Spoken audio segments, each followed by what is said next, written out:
Bugungi mavzuyimiz nutqida kamchiligi bo'lgan bolalarning muloqot xususiyatlari. Sizlar bilan Ibragimov va Komila. Bugungi mavzuyimiz yuzasidan 3 ta rejamiz mavjud. Ya'ni bular: birinchisi nutq buzilishi turlari va ularning muloqotga ta'siri. Ikkinchisi artikulatsiya va ovoz chiqarish kamchiliklari. Uchinchisi fonologik xatolar va talaffuzdagi turli xil tushunarliliklar, ya'ni talaffuzning noto'g'ri talaffuz qilinish jarayonlari hisoblanadi. Nutq buzilish turlari o'zi nima degan savolga javob bersak, ya'ni nutq buzilishlari nutq insonning asosiy kommunikativ vositasi bo'lib, u fikr almashish, o'zini ifoda etish, ijtimoiy munosabatlar o'rnatish va shaxs sifatida shakllanishda muhim o'rin tutadi. Nutqning buzilishi muloqot jarayonida sezilarli darajada ta'sir qiladi. Ya'ni bolaning ta'lim jarayonidagi faolligiga hamda psixologik holatiga salbiy ta'sir ko'rsatishi mumkin. Nutq buzilishlari bir qator omillar ta'sirida yuzaga keladi. Ya'ni bularga organik nuqsonlar, funksional o'zgarishlar, genetik, psixologik, stress, eshitishning pasayishi, nevrologik kasalliklar va boshqalar misol bo'lishi mumkin. Endi nutq buzilish turlaridan birinchisi dislaliga to'xtaladigan bo'lsak, dislaliya tovushlarning noto'g'ri talaffuz qilinishi yoki almashtirilishi hisoblanadi. Bu kasallik nutq buzilishida asosan tovushlar bir-biriga almashtirilishi yoki tovushning o'zi noto'g'ri talaffuz qilinishi mumkin. Ya'ni R-ga S-ga almashtirilish holatlarini kuzatishimiz mumkin. Buning muloqotga ta'siri: bola o'z fikrini ravon yetkaza olmaydi. Atrofdagilar tomonidan tushunmaslik holatlari ko'p bo'ladi. O'ziga ishonchsizlik, uyatchanlik hissi juda ularda yuqoriroq bo'ladi. Disartriya markaziy nerv sistemasi shikastlanishi natijasida yuzaga keladigan nutq nuqsoni hisoblanadi. Bu ham muloqotga sezilarli darajada ta'sir qiladi. Ya'ni nutq sekin, tushunarsiz, qiyin bo'lishi mumkin. O'zaro muloqotda noqulayliklar sezdiriladi. Duduqlanish, ya'ni logonevrozni oladigan bo'lsak, nutqning to'xtab ketishi, tovush yoki bo'g'inni takrorlash jarayonlari bolalarda kuzatishimiz mumkin. Bu ham muloqotga ta'siri bor. Ya'ni ijtimoiy muloqotdan qochish, emotsional tanglik, xavotir kuchayishi, fikrni ketma-ket bayon qilish jarayonlarida ham turli xil qiyinchiliklarni bolaga tug'dirishi mumkin. Bunda ham turli xil ishlar olib boramiz, ya'ni bular bilan ham kompleks ishlar olib borish jarayonida bolaning nutqini ravon nutqqa o'zgartirishimiz mumkin. Keyingimiz nutq buzilish turlari va ularning muloqotga ta'siri. Artikulatsiya buzilishi tovushlar noto'g'ri talaffuz qiladi, ya'ni tushunish pasaytiriladi. Ikkinchi turimiz esa fonologik buzilishlar. Tovush tizimi xatolari, gap qurilishi xatolari, muloqotdagi aralashuvlarni misol qilishimiz mumkin.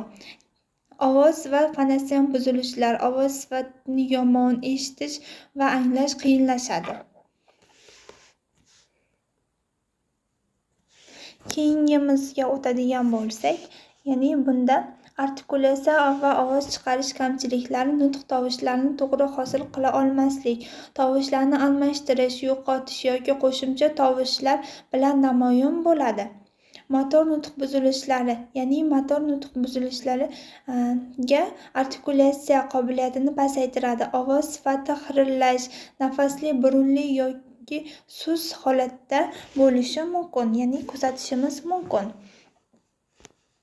Keyingimiz fonologik xatolar, ya'ni almashtirilishi, tushirib qo'yish, buzilishlar, assimilyatsiya va klasterlarni kamaytirish, mushak noto'g'ri talaffuz qilinishi, unli va undosh tovushlarni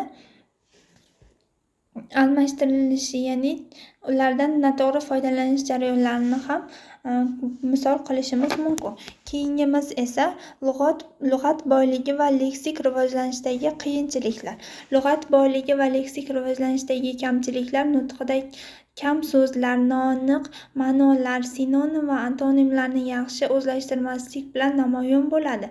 So'z boyligi sekin rivojlanishdan odatda 2-5 yoshda sezilarli bo'lishi mumkin. Ya'ni asosan maktabgacha yoshdagi bolalarda buni kuzatishimiz mumkin. Ya'ni savollar berish orqali ular tashqi olamni savollar berish orqali taniydi. Ya'ni bu yoshdagi bolalarda turli xil savollarni kuzatishimiz mumkin. Ya'ni bu nima qila oladi kabi savollar natijasida ham ular lug'at boyligini kengaytirib boradi.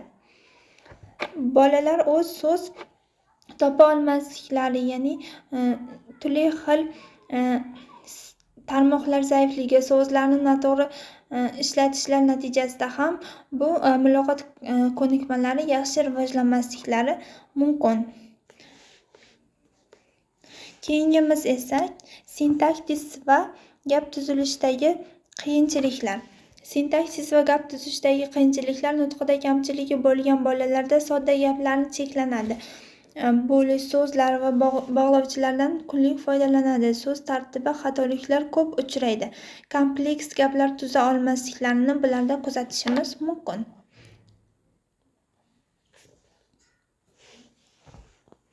Keyingimizga o'tadigan bo'lsak, keyingi slaydimizda pragmatik muloqot qobiliyati va ijtimoiy tillar bilan bog'liq xususiyatlarini yoritilgan, ya'ni nutqida kamchiligi bo'lgan bolalarda pragmatik muloqot qobiliyati zaif, ya'ni e'tibor va ko'z qarashini o'tkazish cheklangan. Navbatni saqlash, muloqotni boshlash, qayta tiklash qiyin. Imo-ishora va mimikadan kam ishlatish, til registratsiyalarini kontekstga moslashtira olmaslik, mavzuni uzoq davom ettira olmaslik jarayonlarini kuzatishimiz mumkin.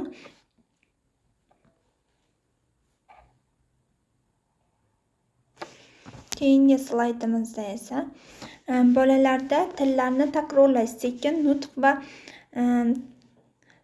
kekirdak belgilariga tovushlarni yoki bo'laklarni takrorlash, tovushlarni cho'zish, nutq bloklari kiritiladi. Ya'ni sekin nutq ritmining buzilishi, sekin artikulatsiya va so'z topishdagi qiyinchiliklarni kuzatishimiz mumkin.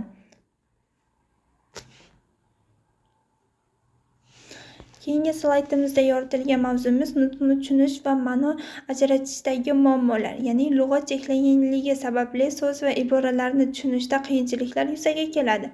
Murakkab yoki uzun jumlalarni tahlil qilishda zaifliklar kuzatishimiz mumkin.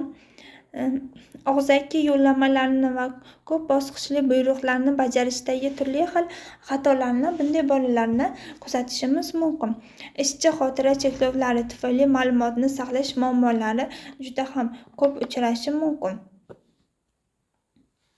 Keyingimizda nutqida kamchiligi bo'lgan bolalarda nonverbal muloqot, mimika, imo-ishora tili asosiy aloqa vositasidir.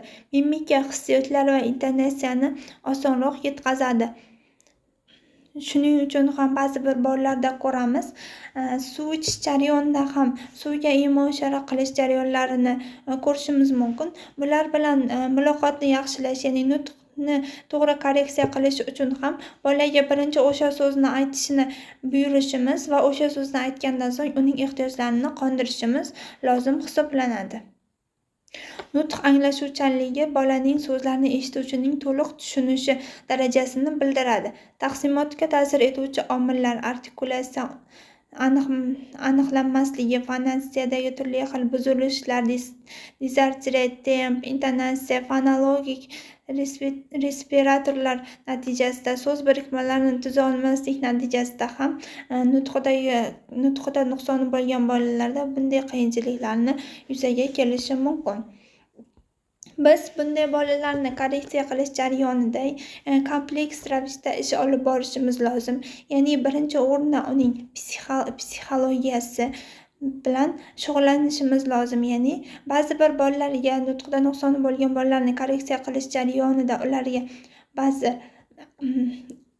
ba'zi bir mashg'ulotlarimiz yoqmasligi mumkin. Ya'ni buni qila olmasliklari, ya'ni qilishni xohlamasliklari mumkin. Shuning uchun ham birinchi o'rinda bola bilan kontakt o'rnatishimiz va undan so'ng esa korreksion ishlar jarayonlarini olib borishimiz lozim hisoblanadi. Ya'ni kompleks jarayonda ham bola bilan birinchi o'rinda nevropatolog, psixolog, pedagog, logoped agar iloji bo'lsa, nutqiy nuqsoni og'ir bo'lsa, stomatologlarni ham birga olib borish jarayonida kompleks ish olib borishimiz lozim hisoblanadi.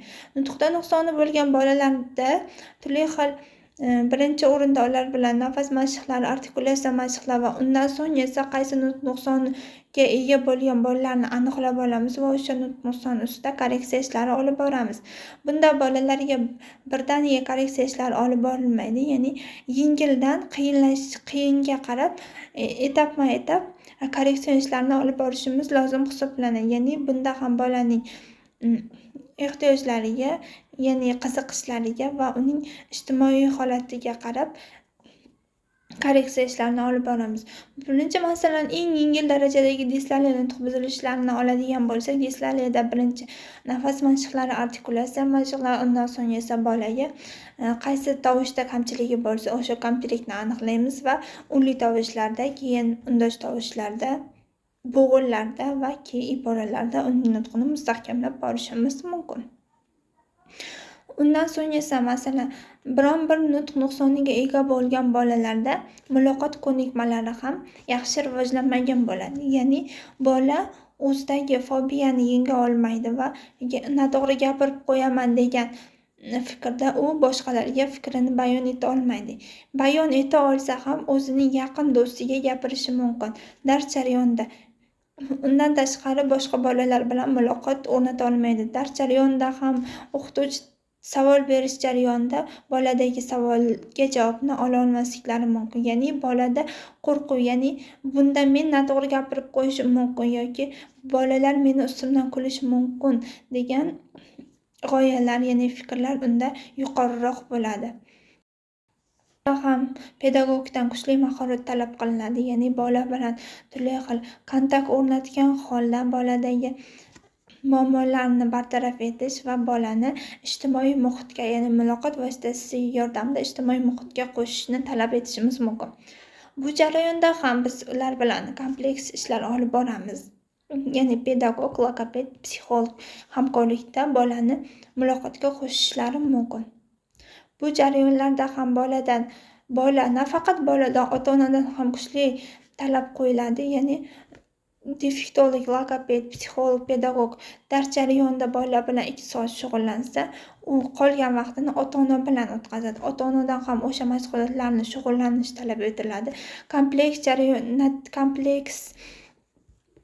jarayonda, ya'ni bola bilan shug'ullanish jarayonida boladan effektni, ya'ni natijani sezishimiz mumkin. Ya'ni bir tomonlama emas, bu jarayonda 2 tomonlama hamkorlikda ishlash muhim vosita hisoblanadi. Shunda boladagi muloqot vositalarini yaxshilashimiz va nutqidagi turli xil nuqsonlarni korreksiyalashimiz mumkin. Bugungi mavzuyimiz shulardan iborat edi. E'tiboringiz uchun rahmat.